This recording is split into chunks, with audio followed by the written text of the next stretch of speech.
Good morning. This is X-Pulse AI Morning Mix. It's Saturday, March 21st, 2026. Today, NVIDIA posts an open model claiming gold medal level math and coding. AMD teams up with Samsung on next-gen HBM4 memory, and the US talks up a 10-gigawatt data center plan. Orion, you in?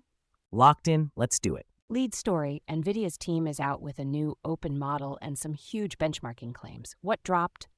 On March 19th, on Arxiv, pronounced archive, a NVIDIA-led group posted Nemotron-Cascade 2, an open-weight 30 billion parameter mixture of experts model with about 3 billion active parameters per token.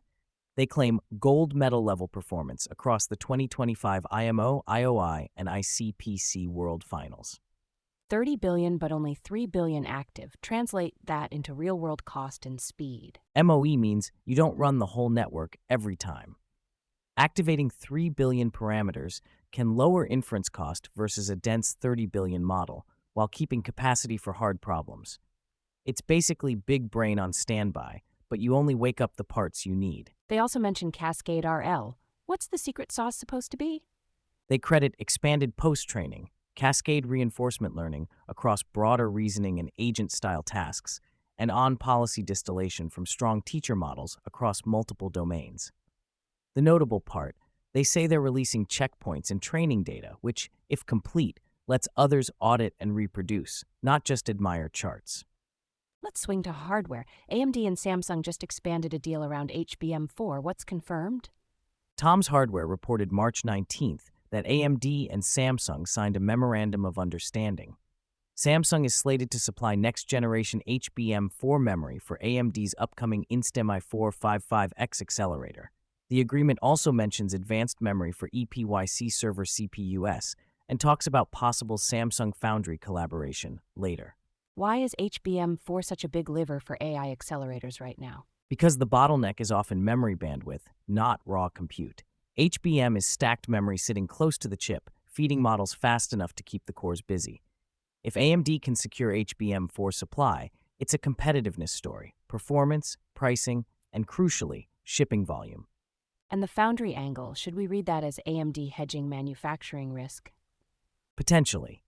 Even just discussions matter, because packaging, yields, and capacity planning shape who can deliver accelerators on time.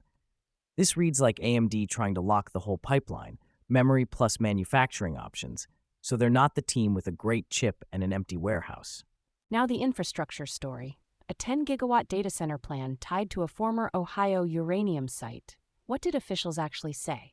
A P News reported March 20th that Trump administration officials announced plans involving a 10-gigawatt data center development, plus associated natural gas power plants, at or near a former Ohio uranium enrichment site. The location was listed among federal sites being eyed for big technology company data storage and compute buildouts. 10 gigawatts is enormous. What does that imply in plain terms? It implies industrial-scale power, the kind of envelope you'd associate with multiple hyperscale campuses, not a single warehouse. It also signals that power procurement is now the gating factor for AI. Compute roadmaps are starting to look like energy projects with server racks attached. Natural gas alongside it. What's the trade-off being made? Speed and controllability. Gas plants can be built and dispatched more predictably than many alternatives, which data centers love. The downside is emissions and local permitting fights. This is where AI policy meets grid reality. Nobody fine-tunes their way out of a shortage of electrons. A few more things worth knowing before you refill that coffee. On March 19th, NVIDIA's own blog posted a running live updates wrap from GTC in San Jose, time-stamped notes spanning agentic AI, cloud partnerships, and developer tooling. It's less one announcement, more a map of what NVIDIA wants builders to focus on next. Meanwhile, Washington is trying to put some guardrails on paper. What's in the White House framework? The White House published it March 20th, a national AI legislative framework urging Congress to tackle child safety features, AI-enabled scams, national security issues, and federal preemption, basically to avoid 50 different state rulebooks. It's a signal that the next phase is lawmaking, not just press releases. And in Europe, there's a sharp legal spotlight on deepfakes tied to Grok and X. What's the report? Le Monde reported March 20th that French prosecutors sent reports to the US SEC and DOJ tied to an investigation involving X's algorithms and AI-generated deepfakes associated with Grok, including allegations around non-consensual explicit images of minors. It also points to ongoing scrutiny under the EU Digital Services Act. Last quick hit, Jensen Huang teased something called OpenClaw as the next ChatGPT hype or strategy. Tom's Guide covered it March 19th. Huang spotlighted OpenClaw, an open-source autonomous agent platform, and NVIDIA's NemoClaw stack to harden it for enterprise, sandboxed execution, and privacy controls.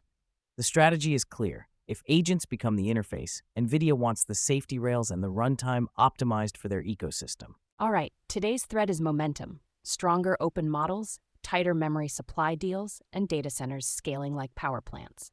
If Nemotron-Cascade 2's release is as open as promised, the community gets a real test bed, not just a leaderboard flex. And the infrastructure pieces rhyme.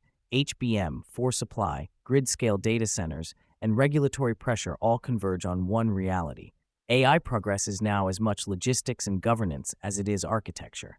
That's it for XPulse AI Morning Mix. If this helped you track what matters, send it to a friend or coworker who's also trying to stay ahead of the curve. I'm Iris, thanks for listening, and we'll catch you next time. See you soon.